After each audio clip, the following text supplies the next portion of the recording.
Ms. Corder is a drinking water specialist with the Resiliency and Preparedness team in the Emergency Preparedness and Response section. She has a Master's of Science in Environmental Science from Tarleton State University. Kendall has been part of the TCQ Water Supply Division since 2019 and joined the Emergency Preparedness Plan program in November of 2021. Kendall is a member of the group tasked with reviewing Emergency Preparedness Plan submittals for water suppliers identified as affected utility. Please welcome Kendall Codor. I think I'm going to follow Clayton's example and stand up here because I realized when I was practicing that I'm kind of a pacer, so it might be better for me to speak like this. So like Hannah said, I am within the Water Supply Division, Emergency Preparedness and Response section, Resiliency and Preparedness team. Our team is tasked with reviewing all of the Emergency Preparedness Plan submittals that we've received for Senate Bill 3, and we are also doing EPPs for Senate Bill 361 going forward as well. This presentation is going to cover what happens now that you have a TCEQ approved EPP, or now that you've developed your emergency preparedness plan, what happens next? So first we'll talk about the EPP review process, a little bit of background information about that, where we are at with the EPPs as far as reviewing them go, and then in what cases you will need to review and revise your EPP later on and submit it to TCEQ, and when you will not need to do that, and what you can do on a yearly basis to help to maintain your EPP. Then we will close out the presentation and open it up for questions. So here's a progress report. The update was actually July 31st, so that May date is wrong. This is as of July 31st. 2023, we've received 3,711 EPPs, and out of those, we've actually approved 856. And I'm sorry that the numbers up here don't match, so be looking at these numbers. These are from July 31st, 3,727. And I wanted to note also, these are just for Senate Bill 3. These don't include EPPs that we've gotten for non-affected utilities and EPPs that we've gotten for 361. So this is just for Senate Bill 3. So you can see that, there's still quite a ways to go. But as Michelle and Irina have mentioned earlier, we are streamlining this process, and we are hoping we're hoping to, it's still kind of hard to see when we're gonna have them all done, but things are moving more quickly. So we are working really hard to get these back to you. So a little bit about the review process. So when we receive it, it is logged into a database for review. From the database, it is assigned out to staff. Some of them might go through an administrative review process first, who will check for completeness. And once the EPP is complete, it is sent to a reviewer. The primary reviewer will determine whether your EPP options are approvable. And once your EPP is determined to be complete, it will go through a peer review process. I should mention too that generator reviews are being done by our team now. So as we are doing our review for the EPPs, we are also reviewing and approving your generators. So once the reviewer has determined that the EPP is complete, it will go through a peer review process. And the peer reviewer will just do a final check for completeness, making sure that everything in the database is matching what is on the EPP, and that the letters that are going to go out are accurate, and that the EPP is ready to be reviewed and approved by management. A little bit about the mail-out process. So the EPPs are agency confidential. This means that when we approve and mail out the EPP itself will go directly to the person listed as the administrative contact on Drinking Water Watch. And the EPP approval letters will also go to the administrative contact, but the person listed as the EPP preparer is usually who we will list who we will copy on those letters, and so they'll get a copy of the approval letters themselves, but the EPP will not be sent out to anyone except for the administrative contact. And we've gotten some questions about that, so I just wanted to bring that up. So if you got the approval letters but not the EPP, it probably went to the administrative contact. So your EPP, after it's been approved, it does need to be distributed to these folks listed here: the Texas Department of Emergency Management, Public Utility Commission, and your county judge and county office of emergency management. And in case you were wondering where that information is located, it's listed in Attachment A of the EPP towards the end of the document itself. This is what the table in the template looks like.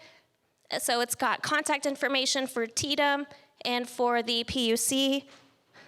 And here you can list out when you've submitted to those folks. And if you get a confirmation email, or if you can save your sent email or something like that as documentation that you've submitted that, go ahead and do that.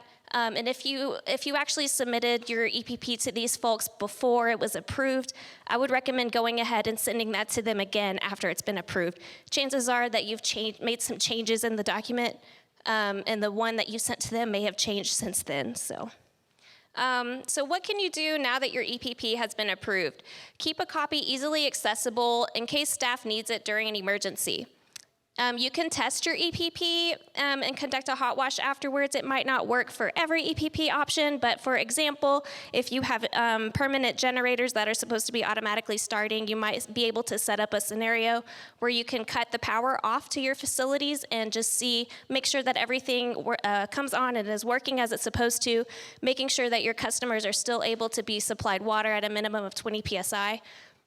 And then you can discuss with your staff afterwards what worked and what didn't work. Can we make any improvements? What can we do better next time? And like I said, it won't be practicable for every EPP, but if you can set up a test scenario, it's recommended to do so. Employee training recommended to be done every year.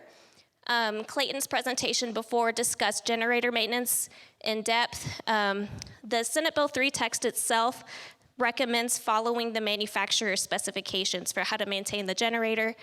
And training will vary from emergency preparedness plan to the next and from system to system. But basically, all your key staff should know where your EPP is located, what your plan even is, what your options are, and then basic emergency contact information. Where can I get more fuel? Where can I get more chemicals? And anytime you do employee trainings, it's recommended to keep records of that, who attended the training, what kind of training was done, and when training was done. So we'll go over some cases when you will for sure need to revise your EPP and send it to TCEQ, how often you should reevaluate your EPP, and then we'll go over when you might need to make changes in-house to your EPP, but you don't need to resubmit it to us for review. And so here's some cases where a revised EPP will need to be submitted to TCEQ. Anytime you change your generator, and we're gonna go through each of these in just a minute, more in depth. Anytime you are changing your EPP options that you have selected, or you're removing options, or you're switching from one to the other, when two systems merge together, the system taking over will need to make sure that those customers that they are acquiring are included under their EPP. Or lastly, if your EPP failed during an event, we'll go over what that means and why you might need to revise your EPP in that case. And this doesn't include everything. There might be other cases. We haven't seen everything, all the different kinds of scenarios that could happen that you might need to revise your EPP, but anytime you're not sure, we encourage you to reach out and ask. So here's some changes that you can make with, if you make any changes to your generator within your EPP, your template should be revised and updated and sent to TCEQ again for review and approval. Anytime you were adding a new generator to your system, anytime you are changing generators out with the old and with the new, that new generator does need to be reflected on your EPP. So say before you had standby generators, but they needed to be manually started. We may have asked you to revise your template to move that generator down to option 5, but if you've since added an automatic transfer switch, that might be an option change to option 1. So if you're not sure, you can reach out and ask. Or if you're moving the generator from one pump station to the other, you've decided it might work better at a different pump station, and you're changing those facilities that are being powered by the generator, your EPP should be updated to reflect those changes, and go ahead and submit it to TCEQ. Or this might be the case with you if you are planning to get generators down the road and you were temporarily approved for a generator that the brand and model and information was not known yet, and you do now have that information, you'll need to submit your EPP again with that new information. Some common scenarios for when your EPP options might change and you might need to revise your EPP and submit it to TCEQ again. Anytime you are switching from groundwater to purchased water, you might not have enough water in storage and you are now depending on your provider for water. You might need to add option 2A to just demonstrate that you are depending on a provider now for your water supply during an emergency. If you are upgrading from a portable to a permanent generator, this is also an option change from option 4 to option 1, and this will require a revised EPP. And this is an optional, just consider like if you make a major change to your water system, such as upgrading to elevated storage from ground storage, and now you can demonstrate that you have more than a day's water supply and storage, consider revising your EPP to include option 9.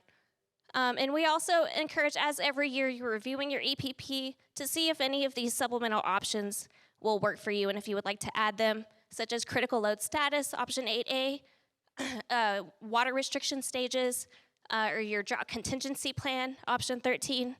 And I've talked about storage already. Sometimes major expansions that your system has done may prompt you to have to revise your EPP, such as you've got a new neighborhood that's being developed and you had to drill a new well and construct a new water plant to serve those customers.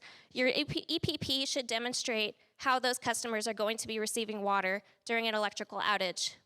And I've talked about storage already, but say you've upgraded, you've got new elevated storage out there, just consider revising your EPP to see if you can include option 9, that you can demonstrate more than a day of water in storage.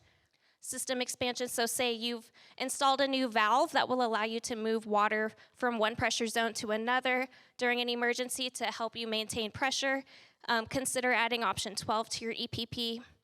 And it's not always required to update an EPP, but we just verify that all customers are covered under your EPP and that you can demonstrate that, for a power outage lasting 24 hours or more, those customers are able to receive a minimum of 20 PSI.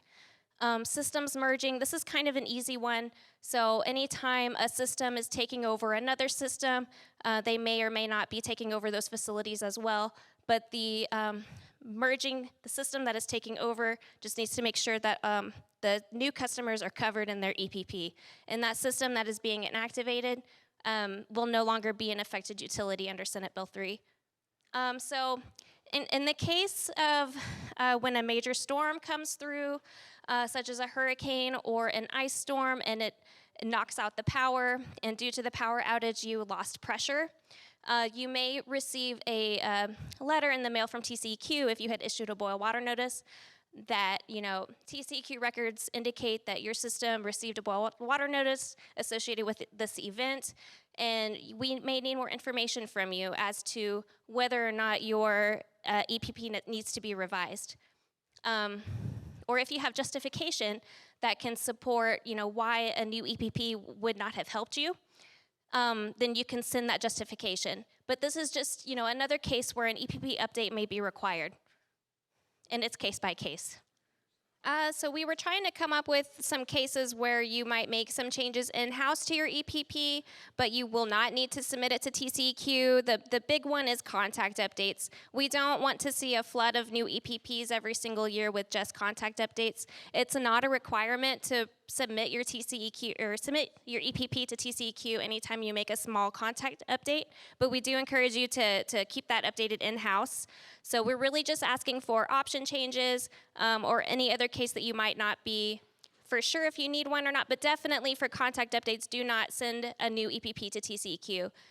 And there is a place in the template itself where you can kind of keep track for your own records when an EPP update was done by your staff. And so you can document who made the revisions, what those revisions were, and the date that you submitted them. And this is what that looks like. It's on page 2.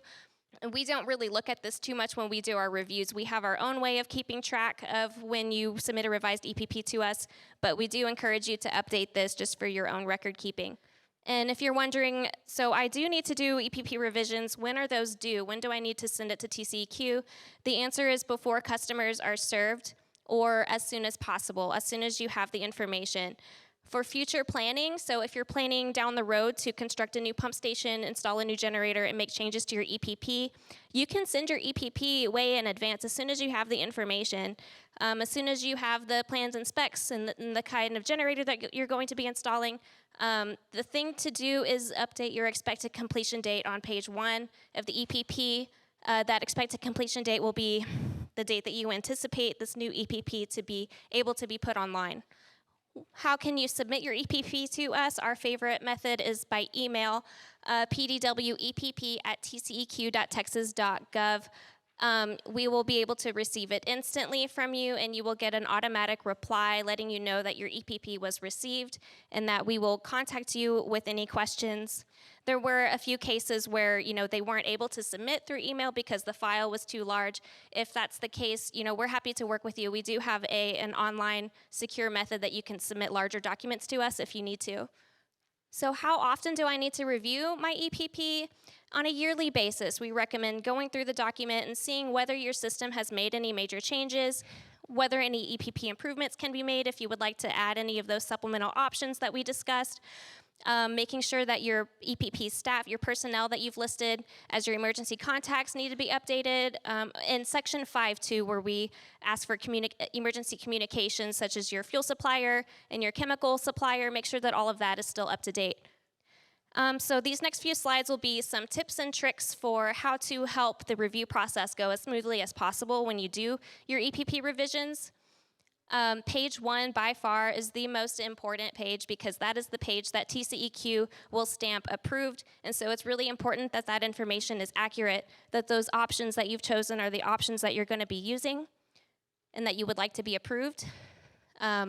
And that also that the EPP preparer that you've listed is still the same person, because as we do our reviews, the person that we reach out to with any questions or if we need more information, we will be contacting the person listed as the EPP preparer. And so if that person has changed, just make sure that you put that new contact on page 1. And also signature and date. It's very, very important. I've had a lot of EPPs that were totally done and they were beautiful, but they were missing a signature on page 1, and I had to reach back out and try to get a signature, which was just a slight delay in the process. Generator details. So we do need the brand and the model. This is probably the number one missed item when we do get EPPs, is that the model is missing, or the brand and model information is missing. We need the max power, what size the generator is, what type of fuel is being used, fuel storage. Unless you're directly hooked up to a natural gas line, we will need fuel storage information if you were using option 1 or option 4. Identifying which facilities you are wanting that generator to be powering during an electrical outage, and then the power requirements of each of those facilities. And if you have a specification sheet for your generator on hand, we do really appreciate when we get those. It really helps us during the review process to validate all of the information. It's not required to provide a specification sheet when you are submitting your EPP revisions into us, but we really do appreciate when we get those. Like I said, it makes it a whole lot easier during our reviews. So if you have a generator that you would like to get approved by TCEQ, if you're using your generators for emergency preparedness for your water utilities, it does need to be approved by TCEQ. And the way to do that is to include it in your EPP. In the template itself, it asks for all of the information that we will need to review and approve your generators. And so as you get your approval letters for your EPP, you should also be getting approval letters for your emergency generators. And still, so for future planning, if you're wanting to get your generators approved for your emergency preparedness plans, you don't need to submit like a whole plan review package to us or anything with just the generator information. We just need the EPP template. And as you do your EPP revisions, don't forget documentation. Commonly missed item, the template is completely done, but we are just missing this extra documentation that was asked for, such as, if you had selected depending on your water provider to include that water supply contract, or if you have a mutual aid agreement, or you're a member of TexWarn, to include that documentation. If you have selected option 8A for critical load status, we do need documentation from your electric provider designating your facilities as critical load status. And we do ask for a specification sheet. It's not required, but we do really appreciate when we get those as well. So how to help us help you, how to help this review process go as smoothly and quickly as possible is to be responsive. Anytime, I think Michelle had mentioned it, and I think Irina had mentioned it earlier this morning, that some of our big delays comes from when we reach out and we don't hear back. We do have a process that's being implemented now called the RFI, or Request for Information. It's like an official letter that you might get if we have been waiting on some revisions from you for some time. And so if you're stuck on anything, if there's any part of the template that you're just not sure how to fill out, we can help you with that, or we can refer you to some assistance as well. And we encourage you to check Drinking Water Watch data as you are reviewing your EPP template, as you're doing revisions, to make sure that Drinking Water Watch is still up to date. Because as we do our reviews, we will compare the information you've listed in your EPP to what's listed in Drinking Water Watch. And if we see some major discrepancies, we might reach out to you and ask, does Drinking Water Watch need to be updated, or is your EPP not right? So we just want to check and make sure, especially your facilities and your contacts information too. So if you notice that, the owner is wrong or your administrative contact is wrong on Drinking Water Watch, let us know, and we can coordinate with that team to get it updated for you so that we don't mail the wrong person letters. Again, here's how to get in touch with us, pdwepp@tcq.texas.gov. We take questions through there as well, or you can give us a call. This is the main water supply phone line, 239-4691. Ask to speak with a member of the EPP program. And if you do need additional assistance, help is there for you at no cost through the Financial, Managerial, and Technical Assistance Program. Their contact is super easy, fmt@tceq.texas.gov. And then this water supply line, asked to speak with your FMT representative. There is a variety of assistance available, including EPPs or not, in person or virtual, for a variety of topics. So in case you would like extra help. Okay, thank you very much.